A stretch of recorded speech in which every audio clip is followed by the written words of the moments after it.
بسم اللہ الرحمن الرحیم الحمد للہ رب العالمین والصلاة والسلام علی رسولہ الکریم اما بعد۔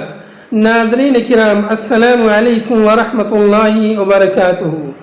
آج میں آپ کی خدمت میں کتاب نعمت المنان مجموع فتاوی فضیلت الدکتور فضل الرحمن المدنی رحمہ اللہ سے ایک اہم مسئلہ عید کے دن نئے یا اچھے لباس اور خوشبو کے استعمال کرنے کے تعلق سے لے کر حاضر ہوا۔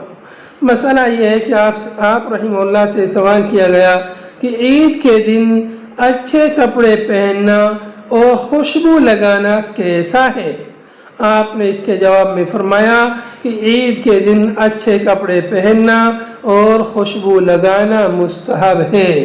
حضرت ابن عباس رضی اللہ عنہما سے روایت ہے کہ رسول اللہ صلی اللہ علیہ وسلم عید کے دن سرخ بردہ یعنی سرخ جوڑا زیب تن فرماتے تھے، اور حضرت علی رضی اللہ عنہ فرماتے ہیں امرنا رسول اللہ صلی اللہ علیہ وسلم فی العیدین ان نلبس اجود ما نجد وان نتطیب باجود ما نجد رواہ الحاکم۔ یعنی ہمیں رسول اللہ صلی اللہ علیہ وسلم نے عیدین میں حسب استطاعت اچھے سے اچھا کپڑا پہننے اور عمدہ خوشبو استعمال کرنے کا حکم دیا۔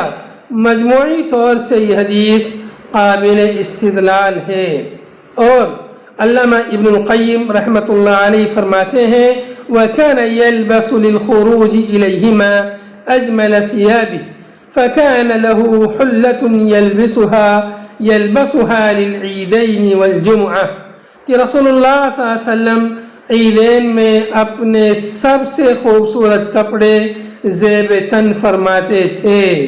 آپ کے پاس ایک حلہ تھا جسے آپ عیدین اور جمعہ میں پہنتے تھے۔